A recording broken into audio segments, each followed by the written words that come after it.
Dating bagyong si Ramil o Tropical Storm Ramil nakalabas na ng Philippine Area of Responsibility kaninang madaling araw. Kaya epekto ni dating bagyong Ramil sa bansa hindi na ramdam. Ilang mga pag-ulan na lamang ang iral sa kaluran pa rin ng Northern Luzon bunsod ng ilang monsoon trap. Pero nalalabi naman sa fairly weather at improved weather condition na. At may susunod ba kay bagyong Ramil? Alamin. Isolated at forecasted uli ng mga isolated rain showers at patuloy muli na easterlies balik alinsangan sa ilang bahagi ng southeastern Luzon at nalalabi ng katimugan ng bansa. Pagkulog at pagkidlat, iiral pa rin pagdating ng hapon o gabi.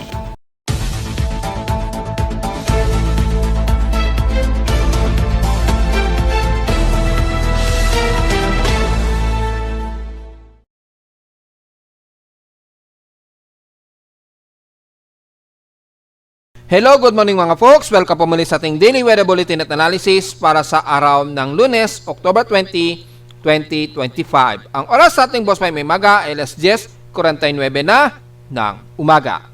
Mabilis ang pag-improve ng ating weather condition, kabilang na ang Southern Luzon and the rest ng Visayas at Mindanao dahil sa yung epekto nga po ni dating bagyong Ramil nang dumaan kahapon ay hindi naman ganun tindi ng naging malawakan na naging stormy conditions niya na dinaanan ang bahagi nga po ng Southern Luzon at dumaan pa nga po ito ng bandang Metro Manila kahapon mula dito sa Southeastern Luzon nga po. At sa loob nga po ng 24 oras ay nagdulot pa rin ito ng malawakang pag-ulan at pagbaha sa ilang bahagi ng Bicol Region kahapon. Although hindi naman katindi ng mga nagdaang bagyo, mabilis din kagad na nagkaroon ng improved weather condition tayo dahil again patuloy pa rin po ang easterlies kahit na dumaan po yung bagyong si Ramil po. Ngayon ay nasa labas na ito ng Philippine Area of Responsibility at kanina nga pong madaling araw ay naka-exit na nga po ito ng Philippine Area of Responsibility. Napost ko na yan sa Facebook page ay yung nalalabi ng silangan ng bansa ay balik uli sa dating hot, humid at katamtaman ang panahon na patuloy pa natin makakaranas ng easterly trade wind at mga pagkulog at pagkidlat pagsapit naman ng bandang hapon po. So, ang hilagang kanluran na lamang ng buong Northern Luzon mula sa bahagi ng Ilocos Sur at Zambales, medyo makakaranas pa rin kayo ng monsoon trap dyan dala po ni Ramil ha. Kaya magkakaroon pa rin kayo ng mga medyo bugso ng hangin at pagkalatkat na pag-ulan po. At yung ibang monsoon trap pa nga nito na naghahatak dito sa ilang southwest selis, nagdudulot ng medyo windy dito sa Metro Manila na nakikita naman natin ngayong umaga. At kita naman po sa Doppler radar imagery ang pamumuo na naman ng mga water vapor sa silangang parte ng Luzon na magdudulot po yan ng mga kalat-kalat na pag-ulan sa maghapon pa rin po. So, hindi pa rin mawawala ang mga isolated rain showers and localized thunderstorms po. Kabilang na ang Southern Luzon at Metro Manila pa rin. Although sa buong Visayas at Mindanao, balik uli sa moderate at mostly fairly weather ang panahon, magiging maulap nga lang at hazy ang magiging maghapon natin. Sa thunderstorm watch sa Southern Luzon, nakataas po mostly ang Bicol region pa rin, within 12 hours po yung advisory. So, expected pa rin ang mga kalat-kalat na pag-ulan na may pagkulog at pagkidlat, maging sa mga afternoon rain showers natin.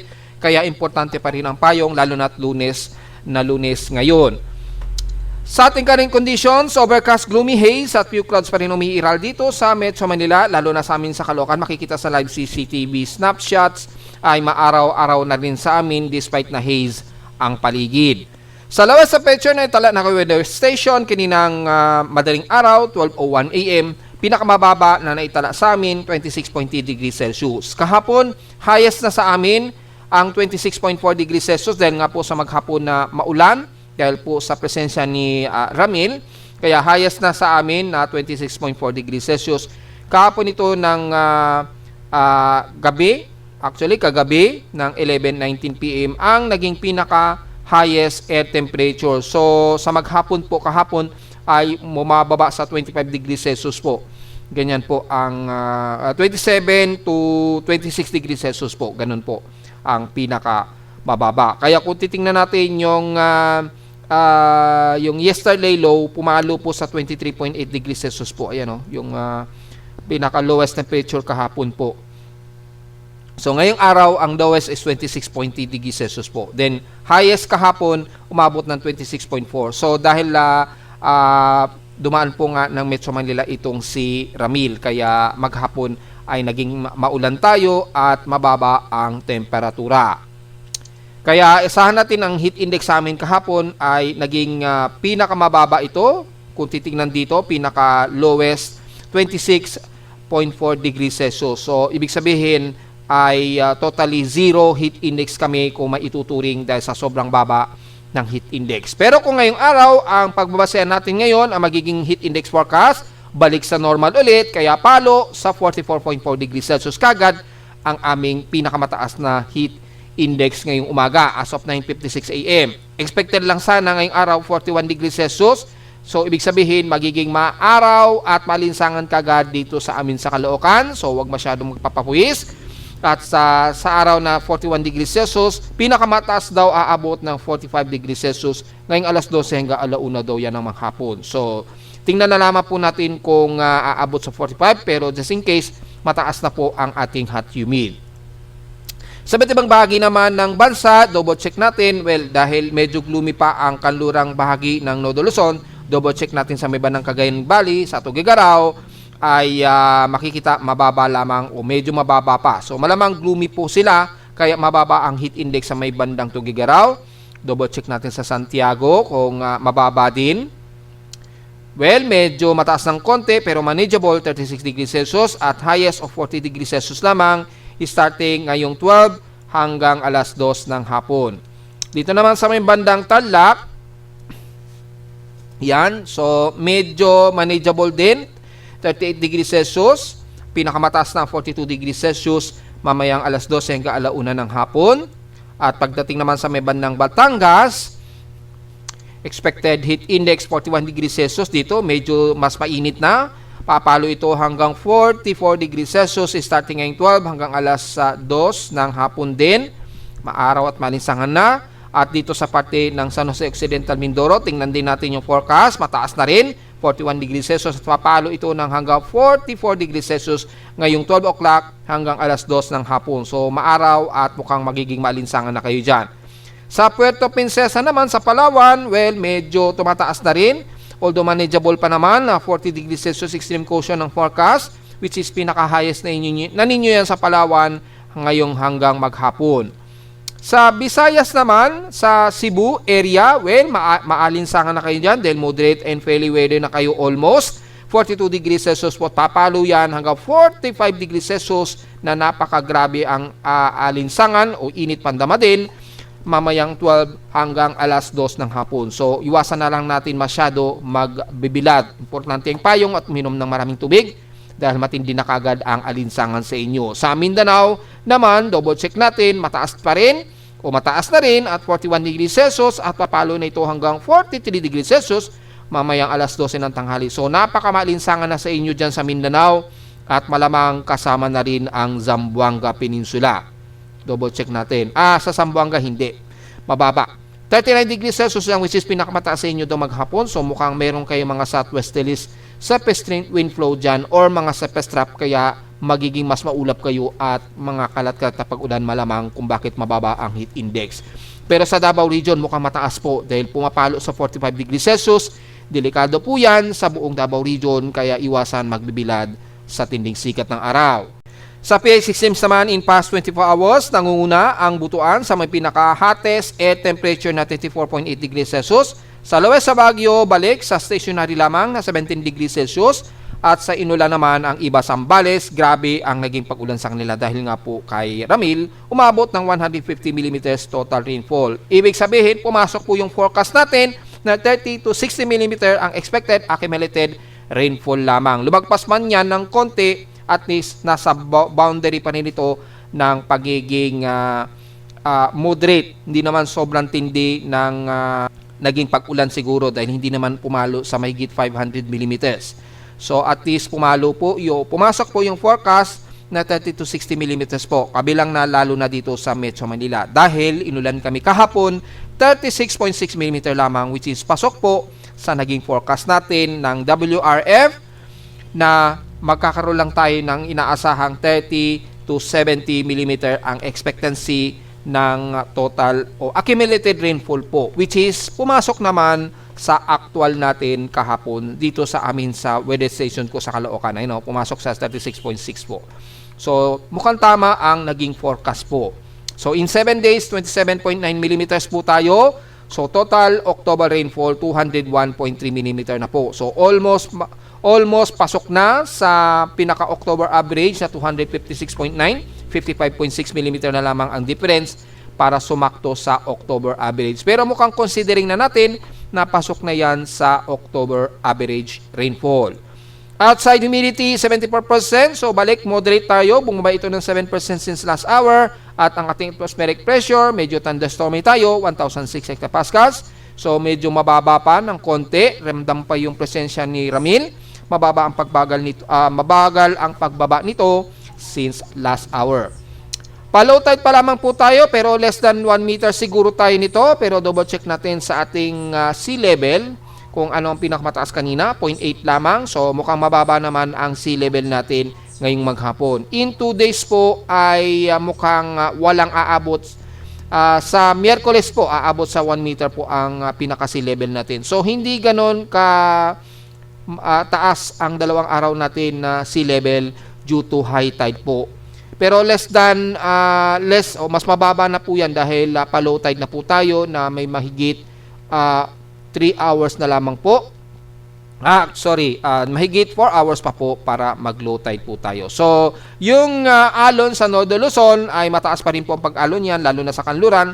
Totally delikado pong pumalaot sa mga malilit nating mga mangingisda. Alam na po natin ang gagawin, ganun din sa silangan, maalon pa rin po tayo dyan. Pero sa katimugang bahagi ng bansa, mukhang wala namang problema. Ingat na lamang sa easterlies at southwesterly inflow po na medyo mabugso po tayo o medyo may gale force winds. Sa atin namang almanak, sumikat ang haring araw kaninang 5:48 AM at lulubog po ito mamayang 5:33 PM. At since wala po tayong buwan o new moon po tayo, hindi muna natin isasama yan ngayon. Diretso agad tayo sa ating local weather outlook para ngayong Lunes at Martes. Magiging partly cloudy pa rin tayo at localized thunderstorms naman pagdating ng hapon, ganun din bukas ng Martes. Tsansa na pag-ulan ngayong araw, 55% dito sa Caloocan to 60%. Bukas, mas mababa, 19 to 20% lamang ang tsansa daw ng pag-ulan dito sa amin sa Caloocan. So, maaari pang magbago yan every 6 hours. Take note po yan. Highest and lowest temperature expected naglalaro 31 to 32 degrees Celsius and lowest temperature expected ay 25 to 26 degrees Celsius. Itong local weather advisory hindi na natin babasahin dahil nakalabas na po ng PAR itong si Ramil, ay bumalik na siya sa pinaka-international name na Fengsheng. Wala na po yan masyadong epekto sa bansa. So, diretso agad tayo sa pinaka ulat panahon gamit ang ating satellite imagery. So, diretso po agad tayo sa ating satellite imagery ay makikita po ang magiging maulan lamang ang most of Northern Luzon. May mga kalatkat pa rin tayong pag-ulan sa may bandang Cagayan Valley at Batanes Group of Islands. Pero sa may bandang Kaluran ay bunsod pa rin ng monsoon trough o yung hangin na medyo nagmo-monsoon trough dito sa may bandang Kaluran ng Northern Luzon o extreme Northern Luzon, kabilang na ang Ilocos Region, Benguet, Pangasinan at Zambales po. Asahan pa rin ang mga moderate to some heavy rain showers pa rin may kasamang bugso po ng hangin. Dahil kung titingnan natin ng heavy rain potential, medyo mataas pa rin ang potential sa may bandang Pangasinan lalo na at Zambales sa may bandang pababa na ng San Carlos area. So, magiging maulan pa rin ang buong Northern Luzon, kabilang na ang Cagayan Valley, kaya medyo mababa po ang heat index sa kanila. Medyo mataas lamang sa may bandang Tarlac o Central Luzon. Asahan ang patuloy na makulimlim at kalat-kalat na pag-ulan na may bugso ng hangin. Mula Metro Manila and the rest sa Southern Luzon, improved weather condition na po agad tayo, kaya umaaraw-araw na tayo, magiging maulap lamang at medyo hazy, pero asahan ang medyo katamtaman pa rin na panahon at ang mga isolated rain showers pagsapit pa rin ng hapon, tuloy-tuloy pa rin po ang forecast niyan. Kabilang na ang buong Palawan and rest of Visayas area, mostly katamtaman na tayo at mga fairly weather ang iiral, so wala tayong masyado magiging komento. Isolated rain showers lamang ang iiral sa buong bahagi ng Western at Eastern Visayas, so wala tayong masyadong concern dyan. Magiging isolated lamang ang mga pag-ulan natin at localized thunderstorms sa hapon dahil nga po balik na naman tayo sa easterly trade wind. Ganon din sa Mindanao, moderate to heavy weather tayo, magiging maulap lamang o maulap ang most of eastern Mindanao. Kalat-kalat lamang ng mga isolated rain showers yan, pero tuloy-tuloy na magiging maaraw at malinsangan na maghapon dahil sa tirik po ang ating sikat ng araw sa halos buong Mindanao at Visayas area. So wala tayong masyadong komento sa buong Mindanao at Visayas, mostly katamtaman at maganda ang panahon naman. May mga ilang ulap lamang ang medyo sisipat dito sa may bandang Davao region sa Mindanao. Sa Visayas naman bandang Panay Island lamang at mga ilang mahihina o isolated lamang na mga pag-ulan. So ang mas concern lamang natin ay dito sa may bandang Nodo Luzon pa rin na mas makakaranas pa rin kayo ng mga bugso ng hangin at may mga moderate to some heavy rain showers lalo na sa kanluran ng Nodo Luzon. So kung i-double check po natin ang rain and mean sea level pressure, makikita po halos maulan pa rin ang bandang kanluran ng Nodo Luzon, pero rest of South Luzon hanggang Mindanao, mapapansin nyo, moderate at fairly weather naman tayo ngayong umaga. Ayan ang makikita po. So wala tayong magiging komento dyan hanggang mamayang hapon. 2 o'clock PM naman onwards, mamaya, expected po may mga isolated rain showers yan. Pero base dito sa rain and mean sea level pressure nga po, care of ECMWF, yan, makakaroon na lamang tayo ng mga ilang isolated rain showers lamang, kabilang na ang eastern part ng Nodo Luzon. Ayun may mga kalat-kalat pa rin na pag-ulan. Dito sa Mindanao, at mababa lang ang chance kung pumasok man yan, mga light rain showers lamang sa may bandang South Luzon at Visayas. So, probably, localized thunderstorms lamang ito at kadalasan isolated lamang. Doon lamang sa hilagang parte ng Luzon na medyo makakaroon tayo ng mga pagkalat-kalat na pag-ulan na may pagkilat at pagkulog pa rin po. So, medyo wala rin tayong concern mamayang hapon. Pagdating naman, mamayang alas 8 ng gabi onwards, ay magiging maulan pa rin ang buong Nodo Luzon. Mula Metro Manila at South Luzon at hanggang Mindanao, puro isolated at mukhang mahihina lang ang mga pag-ulan ito. So, maliit ang tsansa ng pag-ulan. Kung pumasok man, mahihina at katamtaman lang sa entire ng South Luzon hanggang Mindanao. So, puro isolated ang magiging pag-ulan lamang natin, kabilang na ang Metro Manila and the rest ng katimugan ng bansa. So, wala tayong masyadong concern sa mga matitinding pag-ulan sa maghapon dahil mukhang moderate ang magiging panahon natin sa maghapon. So, diretso agad tayo sa ating ginagamit na computer-generated tropical cyclone sector. Well, as of mga 3:45 AM nga po ng madaling araw ay umexit po ng Philippine Area of Responsibility itong si dating bagyong Ramil na may international name na Shenzhen. Mabilis kagad ang pag-exit niya ng PAR dahil mabilis nga po ang pagkilos niya. So, yun po. Walang nawala yung data. So, punta tayo sa pinaka-backup na fail-proof. Yan. So, nakalabas na nga po ng Philippine Area of Responsibility. At under tropical storm pa rin yung kategory niya, pero yung 1 minute average almost severe tropical storm na. Pero dito tropical storm pa rin nang ito ay umexit ng Philippine Area of Responsibility. As of 8 o'clock yung huling updated data nito. So yan po, malinaw. So nasa 83 km per hour at bugso umabot ng 108 km per hour po yung kanyang 1 minute average sustain. So mapapansin agad natin, agad-agad moderate to fairly weather kaagad ang nalalabi ng bansa. So hindi ganoon katindi ang naging epekto ni Ramil, although nagdulot pa rin ng mga ilan-ilang mga pagbaha sa Bicol region. So medyo nakakalungkot, ang bilis agad nating bahain. At yung tropical cyclone track combination nga po natin, paglabas nito ng PAR, dadaos-dos ito pa Vietnam dahil sa presensya nga po ng northeasterlies wind flow dito sa miba ng China. Kumikilos ito pa southwest kaya naitutulak niya pa daos-dos itong si dating bagyong Ramil. So, yung mga kababayan natin sa may bandang Vietnam po, ang tutumbukin nitong area ay ang bandang Danang or bandang Danang po sa Vietnam. Ang maaring tumbukin ni dating bagyong Ramil. Either Miyerkules o Huwebes po yan, nasa baybay na yan dyan sa may bandang Danang, Vietnam. So, maghanda-handa po mga kababayan natin ng mga OFW dyan sa Vietnam. Pero sa Pilipinas, wala na itong epekto. So, hindi na natin masyado pahahabain pa ang analysis. Ayan. So, ito yung topical forecast error ng JMA. Mapapansin nyo po, bigla nilang binago yung track pero napaka-erratic pa rin ang lumalabas na forecast track. Ayan o. Ganyan yung naging forecast track ng Japan Meteorological Agency. So, magulo at malayo sa mga ibang mga forecast track. ng dalawang weather agencies gaya ni Pag-asa. Malayo. Magkalayo sila ng lumalabas na forecast track. Dahil kung titingnan natin yung mga historical track ni Pag-asa, iba rin ang naging forecast track niya. Ito yung naging unang landfall niya sa may bandang Gubat. Yan, bandang Gubat. Ito nga, in-adjust na naman nila eh. Dapat Gubat ito eh. Itinaas nila sa Prieto Diaz this time. So, nagbago yung landfall niya. Kahapon, ni-report ni Pag-asa, naglandfall ito sa Gubat. Ngayon, bandang Prieto Diaz na. So, nagbago na naman yung forecast tracking ni Pag-asa dito. Ayan o. Nag-iba yung, biglang nag-iba yung track niya.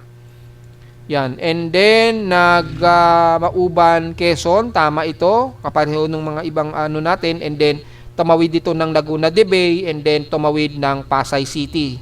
So, Metro Manila talaga dinaanan ni Pag-asa. So, papapansin nyo mula pa kahapon at kanina at kasalukuyan, sobrang iba-iba ang lumalabas na naging forecast analysis ng mga official weather agencies. Yan. So, iba na ang naging exit point. Kahapon, if I'm not mistaken, bandang Iba Zambales ito umexit. Ngayon, nag-iba na naman, San Narciso naman ngayon. Yan, sa bandang San Narciso naman ngayon umexit. Pasok pa rin sa area ng Zambales. Yan, so nag-iba. If I'm not mistaken, kahapon dito yun sa may bandang Bulacan eh. Ngayon, iba na naman, no? Iba na naman yung naging track ni Pag-asa. So, napaka-erratic talaga ng galaw nitong si Ramil. Maging yung mga official weather agencies natin, nagpapabago-bago ang kanilang forecast track. Ayan. So, ayan, tumaas pa nga siya. So, lumalabas kung i-combine natin, nagkakaroon ng pare-pareho sa naging forecast track ng Joint Typhoon Weather Center at ng ating DeepMind AI. So, yun po. Kasi si DeepMind AI lamang yung talagang Metro Manila tumawid yung forecast track. So, sinundan din ni Pag-asa yun. Ayun, no? So, yun po. Nagbago na naman sila. Kung titingnan niyo kahapon, hindi po ganyan yung tracking ni Pag-asa. Lalo na dito, dapat sa Gubat yan eh. Then, nagsorsogon. Nagsorsogon siya. Ngayon, nag-Prieto Diaz na. So, binago na naman ni Pag-asa yung track niya. So, di ba ang gulo, lumalabas, napakagulo po. Well, bakit magulo? Malinaw naman sa pinaka-polarized imagery. Makikita po natin ay napaka-erratic talaga ng hitsura ni Ramil. Ayan o.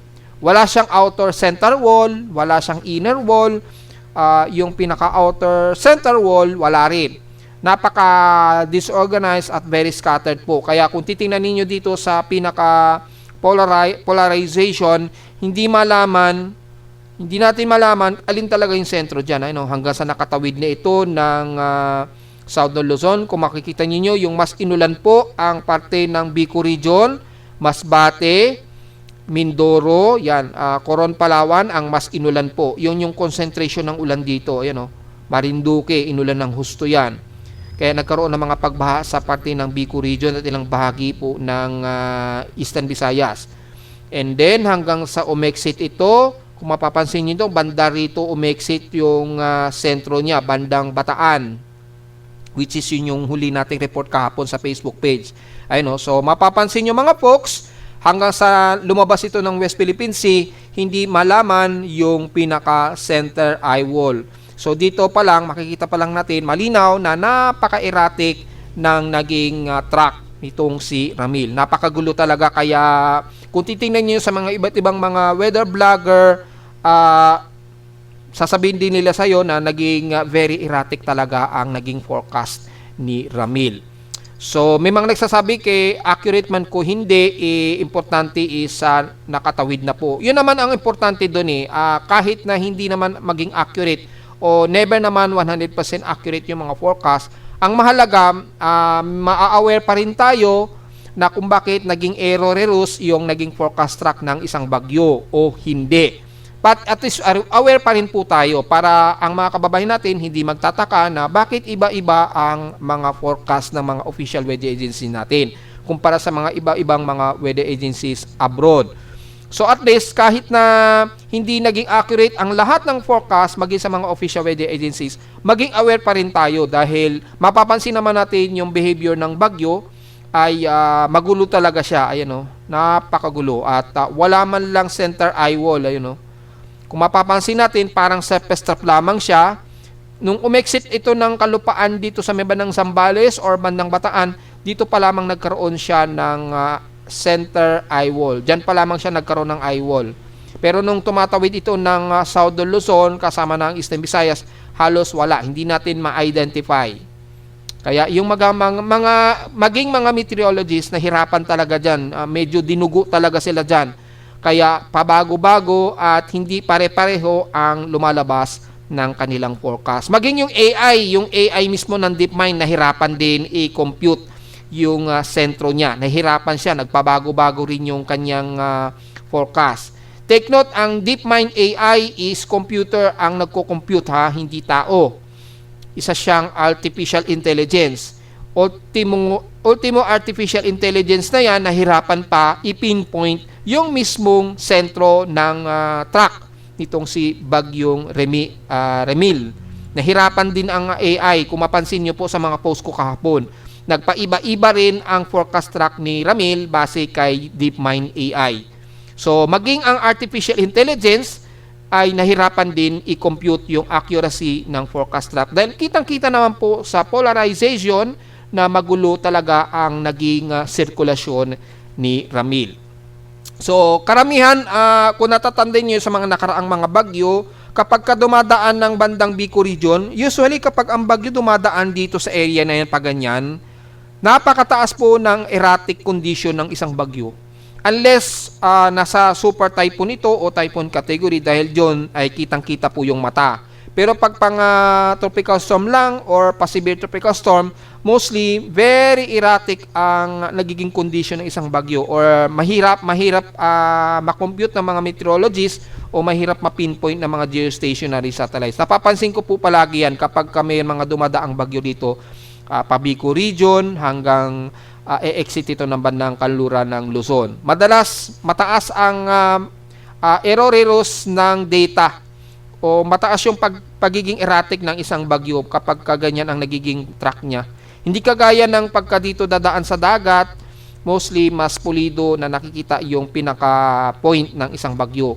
Pero pag dumadaan talaga ng mga maraming isla, napakadami pa namang island sa Pilipinas. Diyan medyo nakakalito, medyo nahihirapan yung mga meteorologists natin o yung maging artificial intelligence nahirapan i-compute. Anyway, wala naman na po siya sa bansa at hindi na siya banta. At least medyo nakahinga-hinga na tayo ng maluwag at maganda na kaagad ang kondisyon ng ating panahon. Ngayon, ang tanong, may kasunod ba si Ramil? Well, kung pagbabasa naman natin ang Tropical Cyclone Assessment Monitoring, although kahapon sinabi na nga po natin, sa loob ng 3 araw, wala tayong inaasahan na mayroong mamomonitor na anumang tropical wave o low pressure area sa loob at labas ng Philippine Area of Responsibility in 3 days. Yan, may mga nagpo-post na kagad, mayroon na raw kagad next week. Huwag niyo po agad paniwalaan yung mga ganun ha. Masyadong mongering naman masyado yung mga ganung exaggerated na report na meron na kaagad next week. Well, next week pa yan, sobrang long range po yan. Ibig sabihin, wala pa sa katotohanan yan. So, yun po ang maliwanag dyan. Huwag nyo munang paniwalaan po. Ang pagbasehan nyo po, ang mostly real time po. Kaya kung mapapansin nyo po dito, ay napaka-disorganized pa ng vorticity, lalo na dito sa may bandang Guam. Pero yung kanyang convergence, halos neutral pa lamang po ito. So makikita po natin dito, hindi pa significant. Although may mga cyclonic low na nakikitaan tayo, ay wala naman tayo nakikitaan sa pinaka-global spectral model sa ngayon. Wala Malakas na easterlies ang nakikita natin dito. So may mga inaasahan pa rin tayong tropical wave anytime na mabubuo. Pero yung magiging invest sa ngayon ay hindi pa tayo o wala pa tayong namamataan sa ngayon. Ayun wala pa. May mga tropical wave dito sa may bandang Guam pero mababa pa or wala pang masyadong Coriolis circulation pa. Kaya hindi pa natin pwedeng masabi na magkakaroon ng invest yan. Antay-antay lamang tayo within 3 days habang wala pa tayong binabantayan na anumang low pressure area. Tingnan natin yung tropical cyclone strike probability. meron tayo namataan dito at pinost natin yan na may mataas na convergence sa may bandang Taiwan zone. So, dito makikita natin mukhang alanganin yung pag-low pressure area niya. Pwedeng itaas yan ni Japan Meteorological Agency at Pag-asa. Posible po yan, pero maging isa lamang itong malamang na shallow low pressure area. Kumbaga, hindi siya masyado concern o hindi masyado banta. Kikilos din dito pa southwest, sasabay dito sa direksyon ni dating Bagyong Raming. Kung hindi man ito maging active na low pressure area, since nasa 40% ang kanyang strike probability, maaring maging surface trap lamang ito or manatiling low level lang o yung shallow low pressure area lamang na masyadong scattered na magdadala ng mga kalat-kalat na pag-ulan sa extreme Northern Luzon. Pero dito sa may bandang silangan ng bansa natin, so far wala nga po tayong binabantayan. Kahapon ko pa po, dinodouble check itong tropical cyclone strike probability. Yan, dinouble check ko na po. Ay wala po talaga tayong namamataan so far. Malamang yung nasa Taiwan, magkakaroon ng tropical wave dyan, then magkakaroon ng pag-ulan sa northwestern Luzon o Northern Luzon, hindi naman masyado nakikita na apektado ang katimugang bahagi ng bansa. So yun lamang po, at mula sa computer models natin ay wala rin tayo nakikitaan mula kay GFS. After lumayo itong si Ramil, wala naman, pero makikita natin medyo mataas na ang tropical wave dito sa silangan ng Mindanao sa labas. So anytime pwedeng magkaroon ng tropical wave dyan within 3 days po. Habang wala pa tayong namamataan o binabantay na low pressure area, kay ECMWF ganun din, medyo may tropical wave din. At makikita natin lumalakas na po yung northeasterly surface wind flow. Kaya nagkakaroon na po ng shear line dito sa pagitan nga po ng Taiwan. Ayan. May convective shear line na po dito. Kaya sa may bandang northern Taiwan, medyo mararamdaman po yung medyo malamig na simoy na ng hangin dyan. Yan. Sa Pilipinas, sa ngayon, hindi pa, dahil hindi pa lumalawak o bumababa yung high pressure area sa may bandang Siberian zone. Umaabot pa lamang ito sa may bandang Japan, China at Taiwan pa lamang. Yan. And then ito yung easterlies. Ito po yung pinaka-shear line yung gitna. Kaya dyan ay madalas localized thunderstorms ang nararamdaman ng Japan at Taiwan area sa mga susunod na mga araw. Habang lumababa itong northeasterly surface wind flow. So wala pa po tayong amihan na hindi pa ramdam yan sa buong Northern Luzon. Probably pa mga huling linggo na siguro or basta within this week po hanggang next week po. Kasi expected tapos na po yung ating transitioning siguro this weekend. Ina-expect na tapos na po ang transition ng habagat to amihan season. Yan. So antay na lamang natin na yung actual ng pagbaba ng hanging amihan dito sa northeast east zone mula Siberia.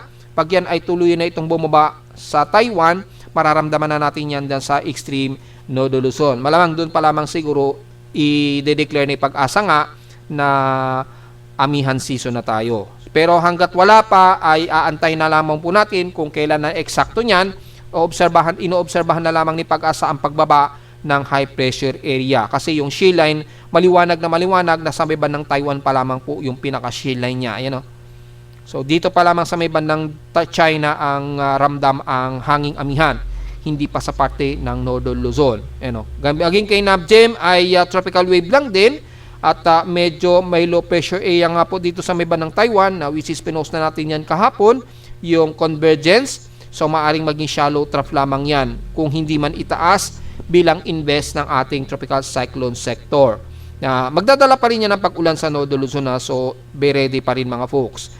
Malinaw pa rin ang yung shear line, lahat puro shear line na ang nakikitaan, so nagpaparamdam na talaga ang hanging amihan dyan sa parte ng Taiwan. So yun lamang ang sa kasalukuyan natin na latest output sa ngayon, dahil wala tayo talaga na mamataan sa ngayon in 3 days na posibleng magbagong candidate na invest low pressure area. Samantala sa ulat lindol, well, makikita natin medyo may mga pagyayanig na naman tayong na-detect. As of 10:43 o 10:44 AM po, medyo may pagyanig na na-detect ang aking seismograph. So tingnan natin yan sa mga seismic stations ni PHIVOLCS. Mula kanina madaling araw, wala namang magnitude 4 plus, pero mga puro aftershocks ito. Pero pagdating ng 9:38 AM, medyo merong magnitude 4.4 dyan na naman sa may bandang Balut Island. So halos Indonesian Peninsula ito, so walang masyadong concern. Malamang ito, 10:43 AM nga po, nagkaroon ng magnitude 4.6 sa Corimao, Ilocos Norte. So ayun na naman, nagkakaroon na naman ng pagyayinig dyan, malapit sa Corimao. So ito yung na-detect ng aking seismograph sa Caloocan. Although hindi malakas ang intensity, pero ramdam ang at least intensity 2 o intensity 3 sa Ilocos Norte. Ingat na lamang mga folks, wala namang banta ng tsunami so far. Pero inaasahan ang mga aftershocks po after ng magnitude 4.6 dahil ang epicentral depth dito medyo mababaw-babaw lamang ng konti, 22 km po ang epicentral depth. So medyo delikado pa rin yan kung sakali na magsunod-sunod dyan. So gaya nating sinasabi nga po, yung ating Manila plate, yung subduction plates dyan ay tuloy-tuloy na gumagalaw na rin po Ito yung plate dyan. Yan, double plate pa yan. Yan, yung subduction thrust na yan. Tuloy-tuloy na gumagalaw yan, extending ng Manila plate po. Yan. So, ingat po at ready tayo always dahil gaya na ating analysis ay masyado na pong aktibo ang dalawa nating main o isa sa dalawa sa maraming subduction plate natin sa Pilipinas. So, patuloy pa rin ang mga aftershocks kabilang na sa may bandang Bogo, Cebu po. So, tingnan natin ngayong araw ang total aftershocks ay nasa 85 po. So, ibig sabihin marami pa rin ang nadagdagdagan. Sa may bandang Surigao del Norte naman, 53. Sa bandang Surigao del Sur, 66. So, madami pa rin. At dito sa may bandang Manay, ito medyo kumonte pero tuloy-tuloy pa rin ang aftershock sa may bandang paligid ng Manay.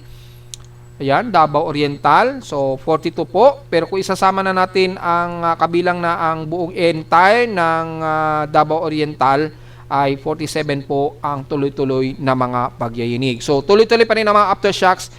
Maging alisto pa rin po tayo mapapansin natin ay tuloy-tuloy na nadagdagan pa rin yung mga aftershocks at mukhang malalakas-lakas pa po ito. So, pumapalo pa rin sa hanggang intensity 3 yung mga aftershocks niya.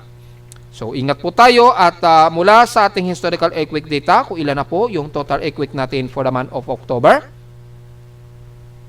So, for the month of October, yan, marami kasi, sobrang dami na po kasi yung mga recorded earthquake. Kaya mabigat na siyang i-load. So, ang total ngayon, 2,995 na po na total earthquake. So, halos magti-3,000 na po yung total earthquakes natin for the month of October. 2,853 dito ay magnitude 2.0 pataas, 125 sa magnitude 4.0, pinakamarami na yan. 13 sa magnitude 5, tatlong magnitude 6 plus at isang magnitude 7.0 plus. So, mapapansin natin yung binanggit natin kanina ay pinakamarami pa rin ang cluster ng pagyanig. Dito sa Northern Luzon po, marami na. Yan, 59. Dito sa may bandang Zambales, almost 35. Paligid niyan, kasama na ang Central Luzon. Sa may bandang Bogo naman, nasa 1,688 na po yung total clustered earthquake. Sa bandang Surigao del Norte, nasa 257, kasama na ang Surigao del Sur, Surigao del Norte, 257. At sa may paligid ng Manay, ay yan, mas i-detail natin ng konti. Yan, 783 po ang total clustered earthquakes po sa may bandang Manay. So, mandami pa rin at sunod-sunod ang mga pagyayinig. So, yan po at tumalabas. Pinakamarami na pong lindol yan sa taon ito, ng month of October. At sa atin namang annual earthquake frequency by magnitude ay nasa total of 17,419 earthquakes na po tayo.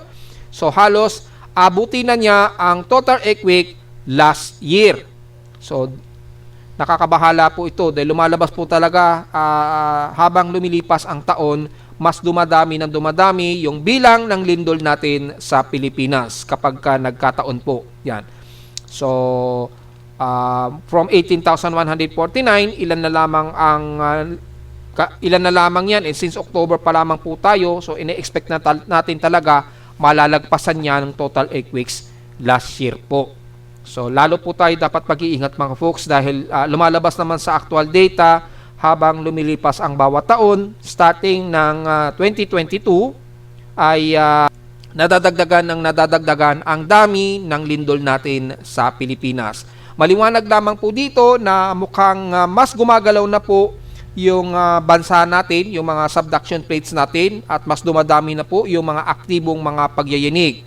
So magkaroon na sana ng assessment analysis yung ating mga geologists at meteorologists para dito, dahil at least medyo alarming po dahil sa habang lumilipas nga po ang taon na dumadami at mas dumadami pa ang mga nagiging paglindol sa bansa habang lumilipas po ang taon. Yung huling pinakamalakas kasi na magnitude 8 lagpas na po ng 400 years ago. So very na po tayo, sobra na tayong lagpas sa pinaka-deadline ng supposed to be na may malakas tayong pagyanig na at least magnitude 8, kaya lalo po tayong mag-ready at paghandaan po ang mga posibilidad na yan. Hindi naman natin eksakto alam kung kailan talaga manggaganap yung the big one na kumakalat na naman kasi sa webpage. Pero at least aware po tayo sa anumang mangyayari kung sakaling merong mas malalakas na posibleng mga pagyayinig, lalo na sa Metro Manila na kung saan apektado tayo ng West Valley Fault. At narito naman ating 3-day weather forecast para sa araw ng Lunes, October 20, 2025.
At hanggang dito na lang po ating daily weather bulletin at analysis para sa araw ng Lunes, October 20, 2025. Huwag mo kalimutan na mag-like, share, subscribe po sa ating YouTube channel at visit lamang anytime sa ating website na www.bimoweather.com para sa babang detalye nyo gusto malaman na hindi natin isama ngayong magtatanghali na sa ating report. Asahan lamang ang magiging gloomy tayo at umiiral na ang ating alinsangan na naman bunsod ng easterlies. At visit naman sa ating website sa gustong malaman pa rin pinaka-dynamic events mula sa ating reading ng aking aparato sa Caloocan at sa data feeds mula sa iba't ibang weather agencies. Maraming salamat po mga folks at magandang araw po sa ating lahat.